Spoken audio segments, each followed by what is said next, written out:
Sivaya Nama Tiruchitrambalam. Welcome back to our series in Saiva Siddhantam. Today we are going to talk about the four parts in Saiva Siddhantam. The four parts are called as Sariyai, Kiriyai, Yogam and Jnanam. When we talk about Sariyai, basically when you look at all these four parts, right, Sariyai all the way to Jnanam, it is the proposition that we are going to contribute. One is based on the physical effort, another one is the mental effort. When we talk about Sariyai, we can approximately imagine 75% of our physical energy is spent in worship. 25% is mind related. When we talk about Kiriyai, 50-50. Probably we will be spending 50% of our effort in a physical manner and 50% in a mental manner. When we talk about Yogam, it's just the other way. So we are going to talk about 75% mental contribution to the worship. 25% we are going to talk about the physical contribution. Whereas when we talk about Jnanam, it is 100% mind related, not really on physical. But is it possible for us to directly go on to Jnanam? Practically it is not, because our mind, we all know, it is similar to a monkey, just keeps jumping around and it will not stay in one particular position. I'm going to be sitting in Singapore over here, but my mind is already in Australia, or my mind is already in the US. There is no time zone, there is no traveling time, there is nothing of those. Just in a jiffy, it's all there in the other side of the globe. Or rather, why do we talk about the globe? Even I can think about Mars or Uranus or Saturn, kind of planets itself. My mind is already there. So which means the mind is capable of jumping around and it is not going to be focused in one particular place. So how do we tame our mind is through the physical activities. That is what we are going to discuss in our today's session. So what happens with this Sariyai is, as we said earlier, 75% we are going to contribute based on our physical body, which means we go to a temple, we clean the temple, we just clean the place or clean the cloths related to the deities, help with taking the flowers and making garlands out of it. All those are going to be taken as a Sariyai. And as we said, 75% is physical effort. So obviously, even if our mind is jumping around, one point or other, it will come back, because we are trying to take a garland, make a garland. And when we are trying to wash the clothes, we will know that it's going to be for the deity. And to some extent, our mind will come back. Even though it is wandering around, it will come back. Now, when we practice this for a while, it depends on how confident we are. So there is no hard and fast rule to say 1 year or 2 years. It again depends on the maturity and the stability of the mind for each and every person. So once we have already achieved that our mind is already in a still situation, we will move on to the next stage, which is called as Kiriyai. Kiriyai is 50% physical effort, 50% mental effort. In this particular situation, this is the place where we can go near to the deities and clean the deities itself. Earlier, we were only allowed to clean the temple. Right now, we can even touch the deities and clean them. We can also remove the flowers directly from the deities and all these. Also, we can help in cooking the prasads for the holy dishes for God. When we are doing the servings and all these, right, we can actually go on with that particular services also. That is the second stage. Now imagine when we are near to the deity, almost touching and feeling the deity, obviously our mind will become a little bit more still. I mean, that's very natural, right? So when we are touching, we will be totally in a blissful state, getting ourselves immersed in that feeling.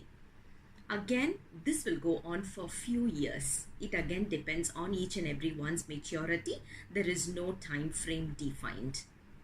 After this, a person can move on to yoga.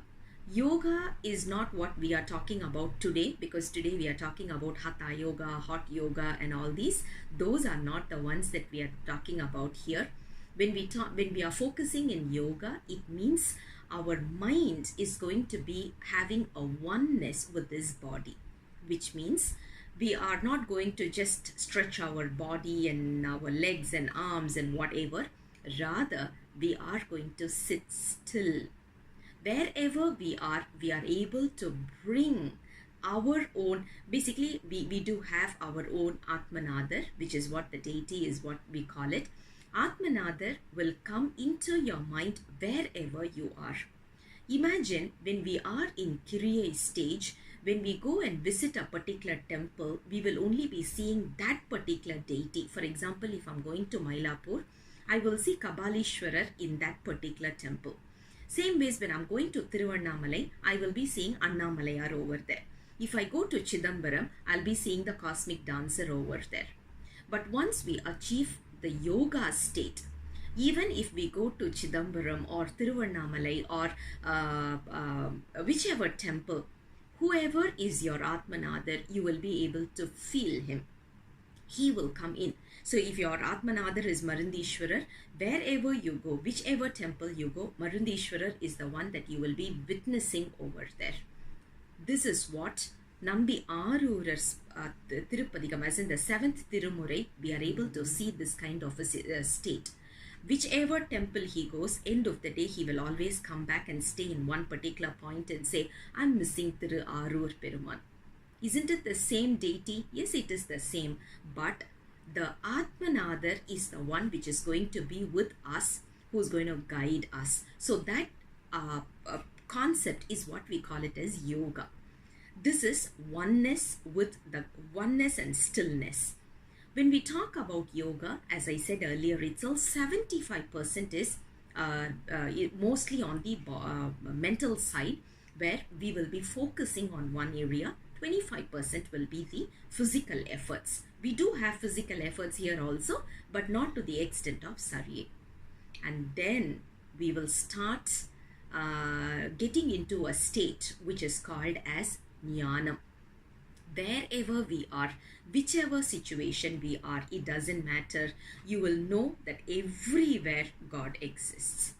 Today, theoretically, we know God exists everywhere, but practically, are we able to relate with that? No.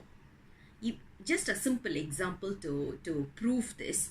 We know God is everywhere. If someone is arguing, we can argue back saying that God is everywhere with all possible, verses and proof from our text and all these. Immediately when someone is hurting us, we will immediately look up and say, oh God, are you there? Because we have not realized that God is here. God is in him as well, who has hurted us. God is there everywhere. But we will just look up and say, oh God, are you there? Which means inner mind, theoretically we know God is everywhere, but our inner mind has not absorbed this concept 100% yet. This is what we call it as, we are still in the starting stage. Now, once a person achieves that, wherever you are, whichever state you are, Lord Shiva is with us and he is omnipresent and he is not going to go away from us. That is what we call it as Jnanam. Now, when we talk about these 4 paths, can we jump from one to another in a quick manner? There is no shortcut. Absolutely no shortcut. There is no way of bribing someone and getting to the next stage, because today those are all happening. So we can't really talk about those, because it goes back to the maturity of the soul. We need to give some time. You see how many births we have taken, how many lives we have taken, how much of karma we have accumulated. Based on all those karma, we have to get rid of it one by one, right? And we can't have a shortcut for that. Is there something that we bribe someone and get rid of our karma? Obviously no, because all these are energy. So what happens is, we need to start immersing ourselves, starting from Sarye. Then one situation we will automatically be moving on to Kirye. We shouldn't be evaluating us, because with our limited knowledge and with our limited mind, we can't really evaluate and say, oh, I'm already in Jnana. If you hear someone saying that I'm already in jnana, forget about it. They have not even started their journey, because those people who are in jnana, they will be in the oneness state. They will not even realize that they are in the jnana state. So that is the path that Saiva Siddhantam is explaining. So Sariyai, Kiriyai, Yogam, Jnanam. The four saints or the apostles who have shown us this path.